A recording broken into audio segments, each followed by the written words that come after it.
The massacre. The Galactic Council chamber hummed with an air of somber anticipation. Beings from 100 different worlds, each more alien than the last, gathered in concentric rings around a central dais. At the heart of this assembly stood High Counselor Zixrath, his iridescent scales shimmering under the ethereal light of the chamber. Esteemed colleagues, Zixrath's voice resonated through the minds of all present. We face an unprecedented threat.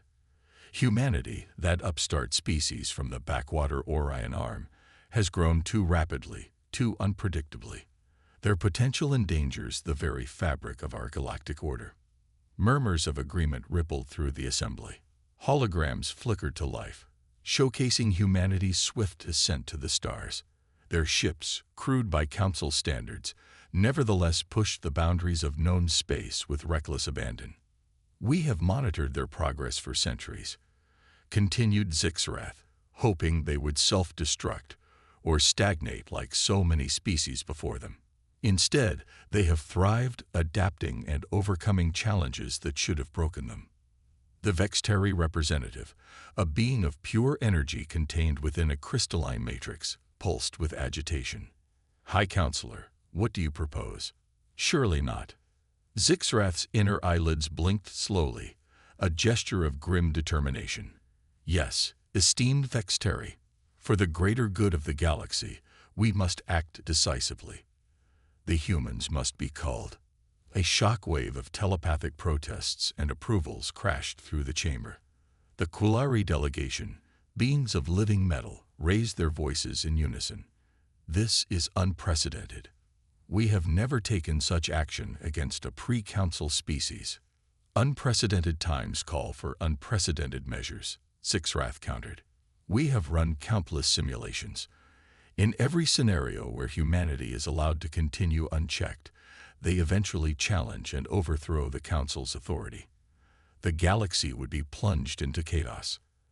As the debate raged on, light years away, humanity remained blissfully unaware of the fate being decided for them. On Earth, in the bustling metropolis of New Beijing, Dr. Elena Rodriguez put the finishing touches on her latest paper. Her work on faster-than-light travel promised to revolutionize human expansion into the galaxy. In the Centauri system, the first large-scale human colony outside Sol celebrated its 10th anniversary. Governor Marcus Chen raised a glass of synthesized champagne, toasting to the bright future ahead. The colony's population had just surpassed 1 million, a testament to humanity's determination to spread among the stars. Back in the council chamber, the decision was made. With a heavy heart but unwavering resolve, Zixrath initiated the countdown. Across the galaxy, hidden weapons platforms, long dormant, hummed to life. These devices, remnants of ancient wars the Council preferred to forget, locked onto their targets. On Earth, it was a typical Tuesday morning. Traffic snarled the streets of major cities, children grudgingly made their way to school, and millions went about their daily routines. In low Earth orbit, the crew of the International Space Station marveled at the blue marble below, unaware that it would be their last peaceful moment. At 9:47 UTC, the attack began. The weapons platforms unleashed beams of coherent energy, slicing through Earth's atmosphere like a hot knife through butter. Major cities vanished in blinding flashes of light, leaving nothing but molten craters in their wake.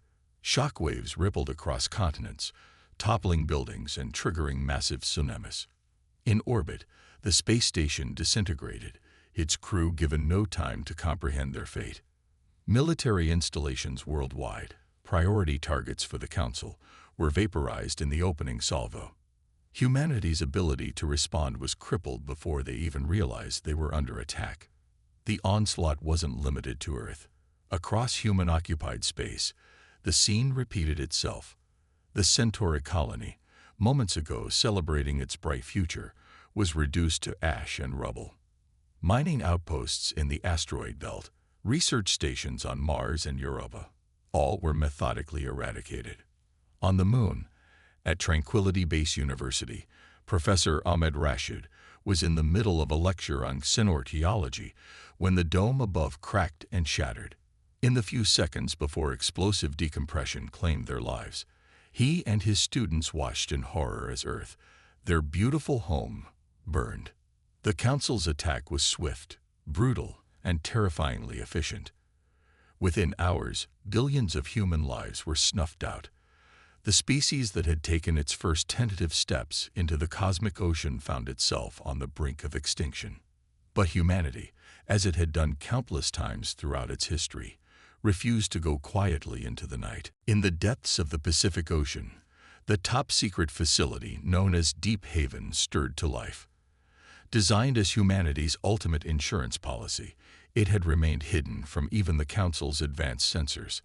As the surface world burned, emergency protocols activated, and the facility's AI, dubbed Lazarus, began the process of assessment and counteraction. Aboard the generational ship Odyssey, light years from Earth and outside the Council's immediate reach, Captain Yuki Tanaka received the automated distress signals.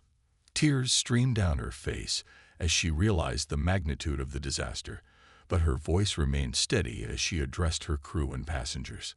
"My fellow humans," she began, her words broadcast throughout the massive vessel, "I bear news of unimaginable tragedy. Earth and all our known colonies have suffered a devastating attack." Gasps and cries of anguish filled the ship's corridors. Yuki paused, allowing the initial shock to wash over her people before continuing. "We do not yet know the full extent of the damage, nor do we know if there are any other survivors. But I promise you this, we will not let this be the end of humanity. We will survive. We will rebuild. And we will have justice." As Yuki's words echoed through the Odyssey, pockets of human resistance began to emerge across the galaxy. On Mars, a handful of survivors from the Era's research station burrowed deep into the planet's crust, using geothermal energy to power their life support systems. They swore an oath to keep the flame of human knowledge alive, no matter the cost. In the Kuiper Belt, a group of ice miners, who had been too insignificant for the Council to target, received the distress calls. Captain Zhen Wang of the mining ship Rockhopper rallied his fellow miners. "We're all that's left out here," he said, his voice gruff with emotion. "It's up to us to make sure humanity doesn't end today." Back on Earth, pockets of survivors emerged from the rubble of once great cities. In the ruins of London, a young woman named Amelia Foster climbed to the top of a collapsed skyscraper. As she looked out over the devastated landscape, she clutched a singed photograph of her family to her chest. With tears in her eyes but fire in her heart, she whispered, "We will endure, we will remember, and we will have our revenge." As the dust settled on this apocalyptic day, the Galactic Council believed they had solved the human problem once and for all. But they had gravely underestimated the resilience, the adaptability, and the sheer tenacity of the human spirit. In the coming days, weeks, and months, the scattered remnants of humanity would begin to regroup, to plan, and to nurture a burning desire for justice that would shake the very foundations of the galaxy. The massacre was over, but humanity's story was far from finished.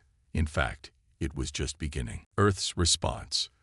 In the aftermath of the Galactic Council's devastating attack, the remnants of humanity found themselves in a struggle for survival unlike any they had faced before. The once vibrant blue marble now bore angry red scars visible from space, its surface forever altered by the Council's weapons. Deep beneath the Pacific Ocean, in the secret facility known as Deep Haven, the AI Lazarus worked tirelessly to assess the situation. Its quantum processors analyzed every scrap of data from the attack, piecing together the puzzle of humanity's near extinction. Dr. Evelyn Chen, one of the few high-ranking officials to survive the initial onslaught, stood before a holographic display of Earth. Red dots indicated confirmed strikes, covering much of the planet's surface. She turned to address the small group of military and scientific leaders who had made it to the facility. "Ladies and gentlemen," she began, her voice steady despite the weight of the moment, "we face the greatest challenge in human history. Our cities lie in ruins, our military forces are decimated, and billions of our people are dead or missing. A heavy silence fell over the room. Admiral James Rodriguez, his uniform still bearing scorch marks from his narrow escape, spoke up. "What are our options, Doctor? Can we mount any kind of defense if they return to finish the job?" Dr. Chen shook her head. "Defense is not an option at this point, Admiral. Our focus must be on gathering intelligence and planning our response. We need to understand who did this to us and why." As the leaders debated their next move, similar scenes played out in hidden bunkers and secret facilities around the world. Humanity, though bloodied and battered, was far from defeated. In the ruins of Geneva, a group of survivors led by former United Nations diplomat HFY Stories established a makeshift command center in the remnants of Orcs.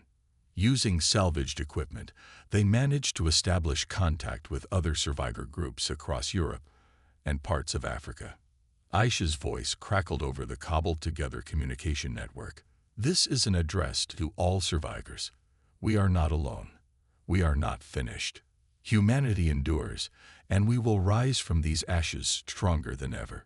Her words sparked a fire of hope in the hearts of those who heard them. Across the devastated landscapes of Earth, pockets of survivors began to organize, pooling resources and sharing information. Back in Deep Haven, Lazarus made a breakthrough. "Dr. Chen," the AI's serene voice filled the command center. "I have detected a pattern in the attack that suggests an extraterrestrial origin. The weapons used are far beyond our current technological capabilities." This confirmation of an alien threat sent shockwaves through the leadership. Dr. Chen's mind raced with the implications. "Lazarus, can you determine the source of the attack?" "Negative, Dr. Chen. However, I have identified several anomalies in our deep space monitoring data from the past decade. These anomalies may provide clues to the attacker's identity and capabilities." With this new information, a plan began to take shape. Humanity needed eyes and ears beyond Earth, and it needed them fast. Dr. Chen turned to the assembled leaders. "We need to activate the Nemesis Protocol." The room erupted in murmurs. The Nemesis Protocol was a contingency plan so secret that even most of those present had only heard rumors of its existence. Admiral Rodriguez leaned forward, his eyes narrow. "Are you sure about this, Doctor? Once we go down this road, there's no turning back."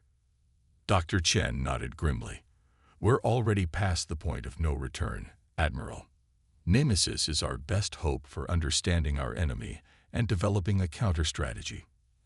As the details of the Nemesis Protocol were laid out halfway across the world, another key player in humanity's response was making her move. Dr. Yuki Tanaka, captain of the generational ship Odyssey, had made the difficult decision to turn her vessel around. "We are the legacy of Earth," she addressed her crew and passengers, "and we carry with us the hopes and dreams of our species. We cannot run. We cannot hide. We must stand and fight for our right to exist in this universe." The Odyssey, designed for long-term space habitation, became a mobile base of operations. Its advanced laboratories and manufacturing facilities would prove crucial in the coming conflict. Back on Earth, the implementation of the Nemesis Protocol began in earnest. From hidden launch sites around the globe, a fleet of stealth probes was deployed. These probes, equipped with technology that pushed the boundaries of human science, were tasked with infiltrating alien systems and gathering critical intelligence. In the Australian outback, a team led by Dr. Zara Okoro worked feverishly to bring a mothballed radio telescope array back online. As the massive dishes slowly came to life, pointed towards the stars, Dr. Okoro allowed herself a small smile. "Let's see what secrets the universe is willing to share," she murmured. The next few weeks were a flurry of activity as humanity regrouped and prepared for the challenges ahead. In orbit, the few surviving space stations became hubs of research and development. Engineers worked around the clock to adapt Earth's remaining satellites for defense and early warning purposes. On the ground, the process of rebuilding began. But this was not a return to the old way of life. Every new structure was built with defense in mind. Underground cities began to take shape, designed to withstand orbital bombardment. The surface of the Earth, once dominated by sprawling metropolises, was gradually transformed into a hardened shell protecting the beating heart of humanity below. As the Nemesis probes penetrated deeper into space, they began to send back alarming data.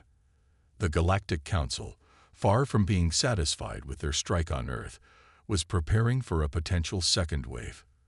The probes detected massive fleet movements and weapons buildups in nearby star systems. This intelligence galvanized the human leadership into action. Dr. Chen convened an emergency summit of all major survivor groups, held via secure quantum-entangled communications. "We now know the face of our enemy," she declared, her holographic image flickering before leaders around the world. "They call themselves the Galactic Council, and they sought to exterminate us without provocation or warning." The revelation of an organized, alien threat against humanity had a unifying effect. Old rivalries and conflicts were set aside in the face of this existential danger. A new governing body, the Earth Defense Directorate, was formed to coordinate humanity's response. Admiral Rodriguez, now heading the military arm of the Directorate, laid out the stark reality of their situation. "We are outnumbered and outgunned. But humanity has faced long odds before and prevailed. We will do so again." The summit concluded with the ratification of the Phoenix Doctrine, a comprehensive strategy for human survival and retaliation.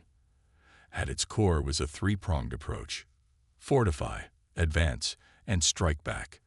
As the details of the Phoenix Doctrine were disseminated to survivor groups around the world, a sense of purpose began to replace the initial shock and despair. Humanity had been knocked down, but it was far from out. In labs and workshops across the globe, scientists and engineers worked tirelessly to unlock the secrets of alien technology gleaned from the Nemesis probes. Each breakthrough brought humanity one step closer to leveling the playing field. Dr. Elena Rodriguez, the FTL researcher who had narrowly survived the attack on New Beijing, made a critical breakthrough in adapting Galactic Council technology. "We can use their own weapons against them," she announced to a stunned room of colleagues. "And we can do it better." As the first anniversary of the attack approached, humanity had transformed itself. The species that had been on the brink of extinction was now a hardened, unified force with a single purpose: survival at any cost. In Deep Haven, Dr. Chen stood before a memorial wall bearing the names of billions lost. She placed her hand on the cool surface, a gesture of remembrance and resolve. "We will remember," she whispered, "and we will have justice." The response of Earth was not just one of survival, but of defiance. Humanity, with its back against the wall, was preparing to show the galaxy why it should never have been underestimated. The Galactic Council had sown the wind. They would soon reap humanity's secret weapon. The cavernous hangar of the repurposed Cheyenne Mountain Complex buzzed with activity. Scientists, engineers, and military personnel moved with purpose, their faces etched with determination. At the center of this controlled chaos stood Dr. Amelia Foster, her eyes fixed on the otherworldly artifact suspended in a containment field before her. "Status report," she barked, not taking her eyes off the pulsing, iridescent object. Dr. Raj Patel, head of the reverse engineering team, consulted his holographic display. "Energy output is stable, Dr. Foster. We're making progress on deciphering the quantum-entangled circuits, but it's slow going. This tech it's like nothing we've ever seen." Amelia nodded, a grim smile playing at the corners of her mouth. "That's because it wasn't meant for us to see, Raj. But we're going to crack it, and when we do..." Her words hung in the air, filled with the promise of retribution. The artifact had been discovered by one of the Nemesis probes, hidden away in an abandoned Galactic Council outpost on the fringes of the Orc cloud. Initial analysis suggested it was a prototype weapon, capable of disrupting the advanced technology that gave the Council its edge. As news of the discovery spread through the upper echelons of the Earth Defense Directorate, it galvanized humanity's efforts. This wasn't just a chance at defense, it was an opportunity to strike back. In orbit, Aboard the Odyssey, Captain Yuki Tanaka received the encrypted transmission about the artifact. She immediately called a meeting of her senior staff. "This could be the breakthrough we've been waiting for," she said, her normally stoic demeanor showing a hint of excitement. "But we need to be cautious. The Council will be looking for any sign that we've found their little secret." Dr. Elena Rodriguez, now serving as the Odyssey's chief science officer, spoke up. "Captain, if I may, I've been working on a theory. What if we could not only reverse engineer this weapon but improve upon it?" The room fell silent as Elena laid out her proposal. It was audacious, borderline insane. But if it worked? Back on Earth, in the sprawling underground city that had once been Sydney, Admiral James Rodriguez addressed the newly formed Earth fleet. Row upon row of pilots, engineers, and soldiers stood at attention, their faces a mix of determination and barely contained rage. "Men and women of Earth," he began, his voice echoing through the cavernous chamber, "for 2 years, we have rebuilt, we have planned, we have prepared. And now, thanks to the brilliant minds of our scientific community, we have hope." A murmur rippled through the crowd as holographic displays flickered to life, showing schematics of new ship designs and weapon systems. "These," Rodriguez continued, gesturing to the displays, "are the tools with which we will carve our vengeance into the very fabric of the galaxy. The Council thought they could exterminate us like vermin. They're about to learn just how wrong they were." As humanity's military might was rebuilding, the scientific community worked tirelessly to unravel the secrets of the alien artifact. In labs across the globe and in orbit, teams of researchers pushed the boundaries of human knowledge. Dr. Zara Okoro, leading a team at the restored Atacama Large Millimeter Array in Chile, made a breakthrough in understanding the quantum communications used by the Council. "It's not just faster than light," she explained to her awestruck colleagues. "It's instantaneous, regardless of distance. If we can adapt this tech, we'll have a massive tactical advantage." The breakthroughs came in rapid succession.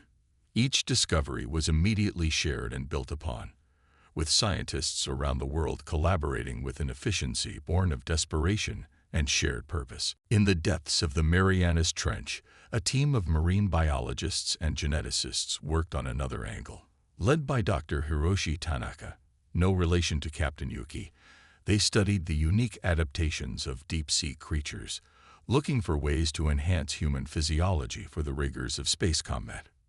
"We're not just fighting for survival anymore," Dr. Tanaka told his team as they celebrated the successful test. "We're fighting for the right to claim our place among the stars. And we'll remake ourselves if that's what it takes." As the scientific breakthroughs mounted, the military arm of humanity began to flex its newfound muscles. Small, stealthy ships, equipped with reverse-engineered Council tech, began probing deeper into space. They gathered intelligence, tested defenses, and occasionally struck at isolated Council outposts. These hit-and-run tactics served a dual purpose. They kept the Council off balance, unsure of humanity's true capabilities, and they provided valuable combat data for further refinement of Earth's new weapons. But the true game-changer was still taking shape in the Cheyenne Mountain complex. Dr. Foster and her team had not only cracked the secrets of the alien artifact, they had improved upon it in ways that would have shocked its original creators. "It's ready," Amelia announced, her voice hoarse from exhaustion, but tinged with triumph. She stood before the Earth Defense Directorate, the fruit of her team's labor hovering beside her in a containment field. It no longer resembled the original artifact, having been rebuilt with a distinctly human aesthetic. "We call it the Void Hammer," she continued, activating a holographic display. "It creates a localized field that nullifies all technology more advanced than our own pre-attack levels. But here's the kicker, it does so selectively. Our tech, based on reverse-engineered Council systems, but fundamentally of human origin, is unaffected." The implications were staggering. With this weapon, humanity could level the playing field in an instant, reducing the technologically superior Council forces to their most basic capabilities. Admiral Rodriguez leaned forward, his eyes gleaming. Production timeline. We can have a prototype ready for field testing within a month, Amelia replied. Full-scale production. Give us 3 months. The room erupted in a flurry of activity as plans were made and orders given. Humanity's counterattack, long in the planning, was about to begin in earnest. As word of the Void Hammer spread through the ranks of Earth's defenders, a new sense of purpose took hold. This wasn't just a weapon. It was a symbol of humanity's indomitable spirit, their refusal to go quietly into the night. In hidden shipyards around the solar system, the first vessels equipped with the Void Hammer took shape. They were sleek, deadly, and unlike anything the Council had ever faced. Each ship was a testament to human ingenuity, a perfect fusion of reverse-engineered alien tech and homegrown innovation. Captain Yuki Tanaka stood on the bridge of the newly christened ESS Nemesis, the first of these new warships. As she looked out at the stars, her thoughts turned to the billions lost, to the world forever changed. We're coming, she whispered, her words a promise and a threat. And this time, we're playing for keeps. Back on Earth, in the bustling command center of Cheyenne Mountain, Dr. Foster watched as the first production models of the Void Hammer rolled off the assembly line. Each one represented countless hours of work, endless sacrifices, and the unbreakable will of a species with its back against the wall. As she picked up one of the devices, feeling its weight in her hands, Amelia allowed herself a moment of reflection. The Galactic Council had sought to end humanity's story in fire and death. Instead, they had forged humanity into something new, something stronger. With the Void Hammer, humanity now held the power to rewrite the rules of engagement. The coming conflict would reshape the galaxy, and at its heart would be this weapon, a testament to human resilience, ingenuity, and the unquenchable desire for justice. The stage was set. Humanity's secret weapon was ready, and the galaxy would never be the same again. The counterattack begins.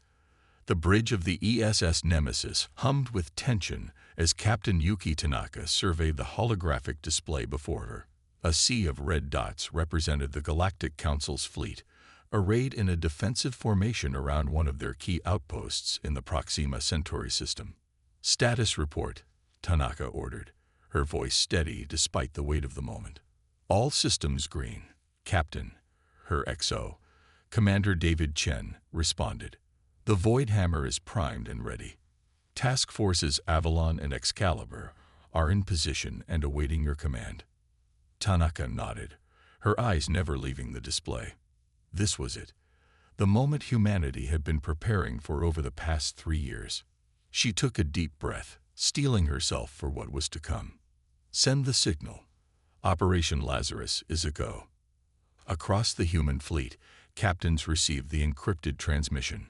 Ships that had been lying dormant, hidden in the shadows of asteroids and moons, suddenly flared to life. The element of surprise was their greatest weapon, second only to the Void Hammer itself. On the Council outpost, alarms blared as their sensors detected the sudden appearance of the human fleet. Confusion reigned as the alien defenders scrambled to respond to this unexpected threat. Now, Tanaka commanded, her voice ringing with authority, deploy the Void Hammer. At the heart of the Nemesis, the fruit of humanity's labor sprang to life. A wave of energy, invisible to the naked eye, but devastating in its effect, swept across the battlefield. In an instant, the technological advantage that had allowed the Council to dominate the galaxy for millennia was stripped away. Panic spread through the Council fleet as their ships suddenly lost power, their weapons systems went offline, and their shields flickered and died.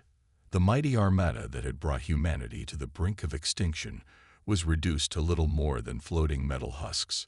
All ships, engage at will, Tanaka ordered, a grim smile playing at the corners of her mouth. Show them no mercy. The human fleet surged forward, unleashing a barrage of weapons fire that tore through the now defenseless Council ships. Explosions bloomed in the silence of space, each one a small measure of vengeance for the billions lost on that fateful day 3 years ago. On Earth, In the command center deep beneath Cheyenne Mountain, Admiral James Rodriguez watched the battle unfold via quantum-entangled communications. "By God," he whispered, his voice thick with emotion, "we've done it." Dr. Amelia Foster stood beside him, her eyes fixed on the tactical display. "This is just the beginning, Admiral," she said, her voice a mix of pride and determination. "We've bloodied their nose, but the real fight is yet to come." As the battle in the Proxima Centauri system raged on, similar scenes played out across the galaxy. Human strike teams, equipped with portable void hammers, infiltrated Council installations. They moved like ghosts, disabling defenses and sabotaging key infrastructure before vanishing into the shadows. On the Council capital world of Zinthar, High Counselor Sixrath received the reports of the human counterattack with growing horror. "Impossible," he sputtered, his scales shifting from their usual iridescent sheen to a sickly pale. How could they have developed such technology so quickly? His advisors had no answers, only more bad news as reports of human victories poured in from across Council space. Back in the Proxima Centauri system, the battle was drawing to a close. The once mighty Council fleet was now little more than debris floating in the void. Captain Tanaka allowed herself a moment of satisfaction before turning to her communications officer.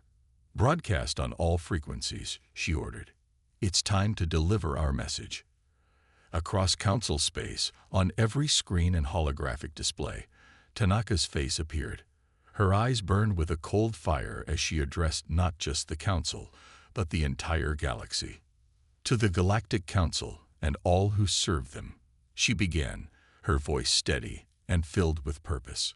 "3 years ago, you attempted to eradicate humanity from the universe. You slaughtered billions of innocent lives, thinking us weak and defenseless."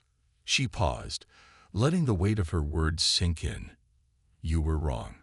Humanity is not so easily broken. We have risen from the ashes of your attack, stronger and more united than ever before.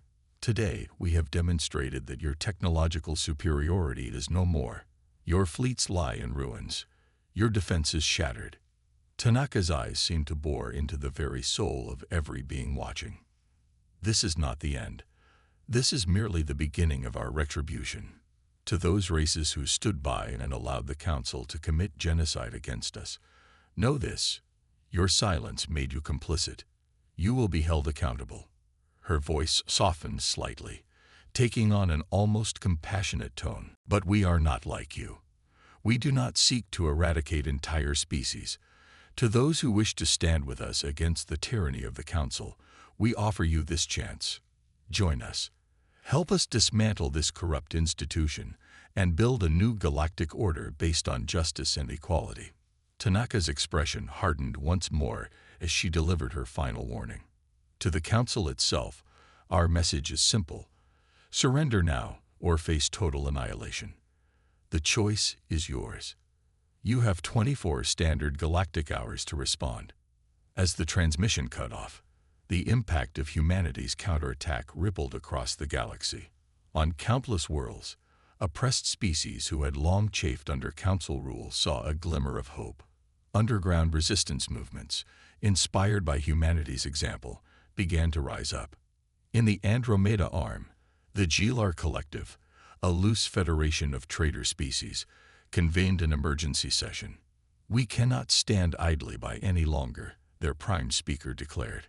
"The humans have shown us that the Council is not invincible. It is time we chose a side."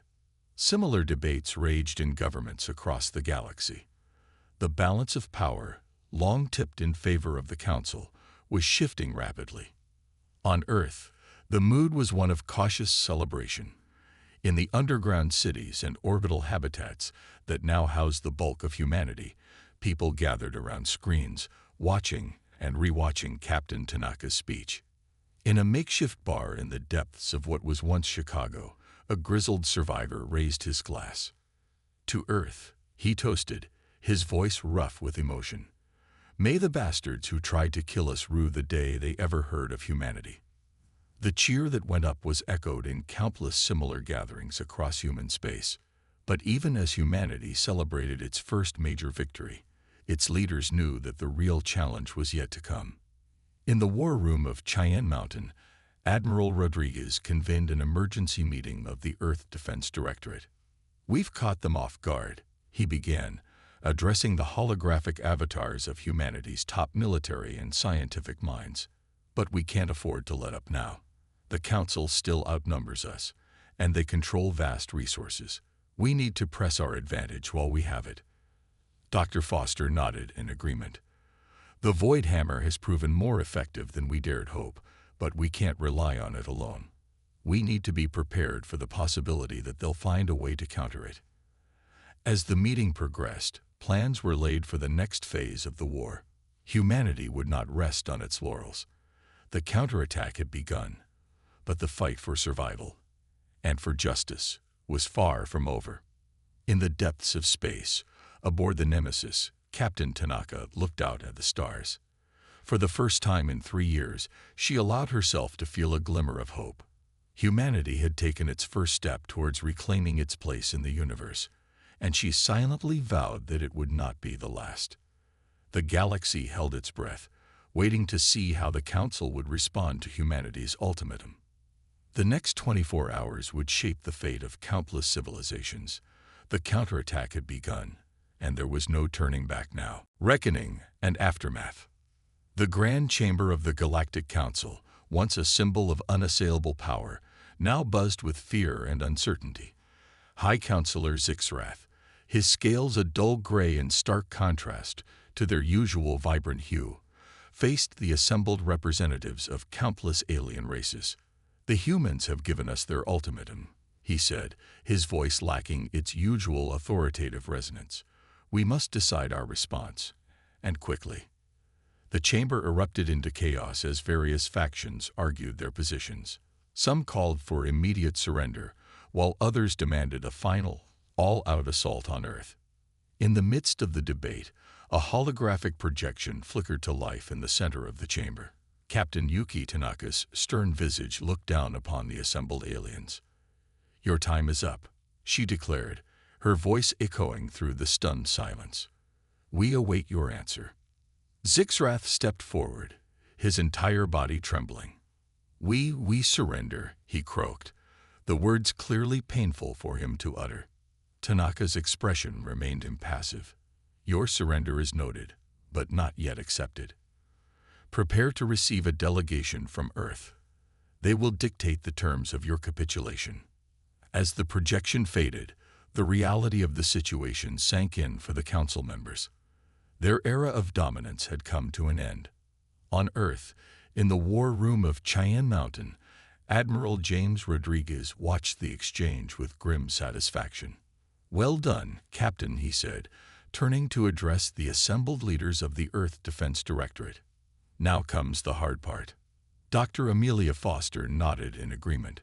Winning the war was one thing. Building a lasting peace is another challenge entirely. Over the next few weeks, as humanity consolidated its victory, delegations were dispatched across the galaxy.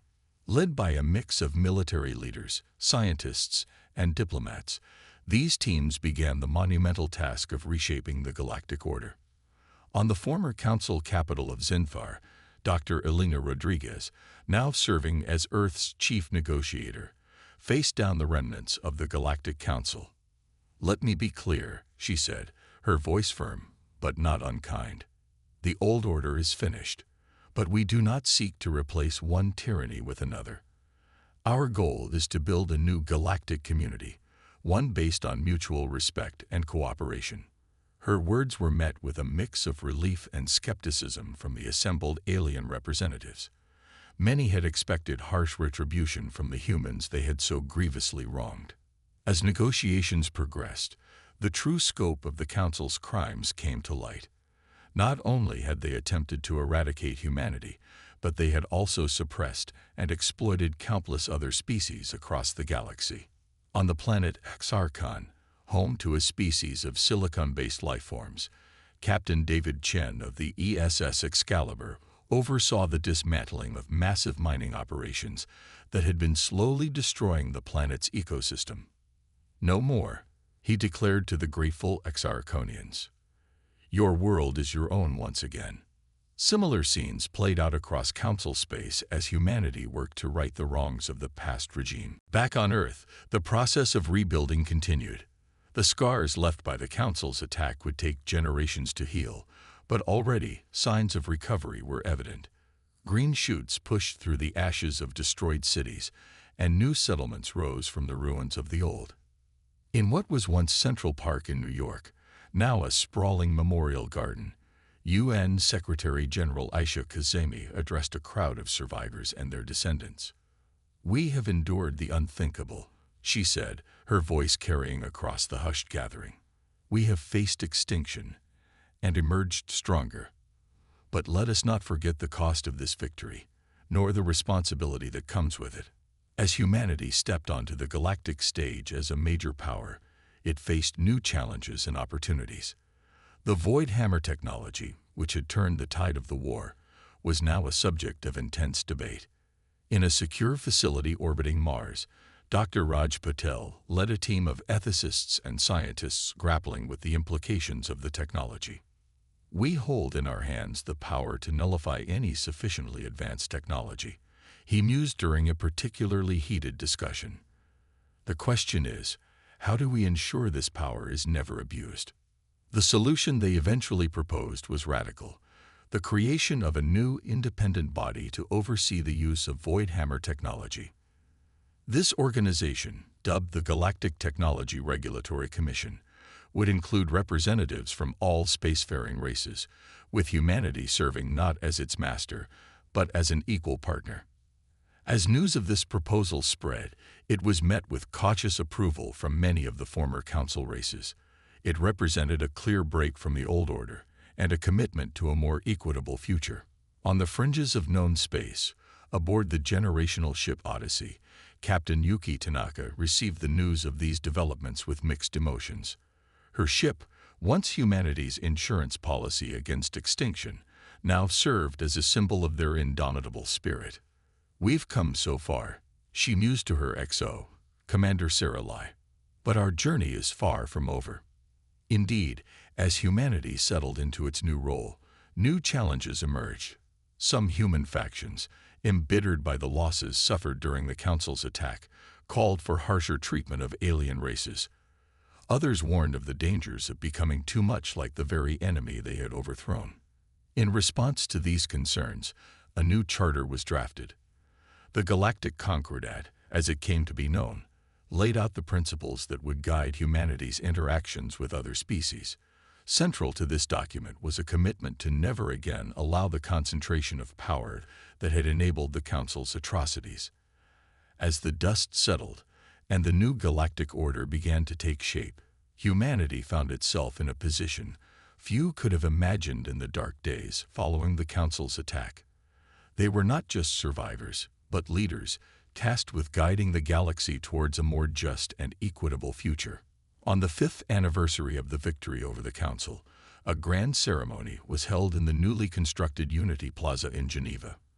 Representatives from hundreds of alien races joined human leaders to commemorate the fallen and celebrate the peace that had been hard-won. Admiral Rodriguez, now retired but still a respected voice in galactic affairs, delivered the keynote address. 5 years ago, we faced annihilation, he began, his voice carrying across the hushed crowd. Today, we stand here not as conquerors, but as partners in a grand endeavor. We have been given a second chance, not just for humanity, but for all sentient life in our galaxy. As he spoke, the first ships of the newly formed Galactic Peacekeeping Fleet sailed overhead, their crews a mix of humans and aliens working side by side. The road ahead will not be easy, Rodriguez continued. Old wounds take time to heal, and the temptation to abuse power is ever present. But I have faith. Faith in humanity, faith in our new allies, and faith in the principles that have brought us this far. As the ceremony concluded, fireworks lit up the sky, their multicolored bursts a testament to the diversity of life, now united under a common cause. In the years that followed, humanity continued to face challenges both old and new. The threat of conflict never fully disappeared, and the scars left by the Council's attack would take generations to fade. But with each passing year, the dream of a truly united galaxy came closer to reality. The reckoning was over, the aftermath navigated. Humanity had not just survived, it had reshaped the very fabric of galactic society. And as they looked to the stars, now filled with possibility rather than threat, they knew that their greatest adventures were still to come.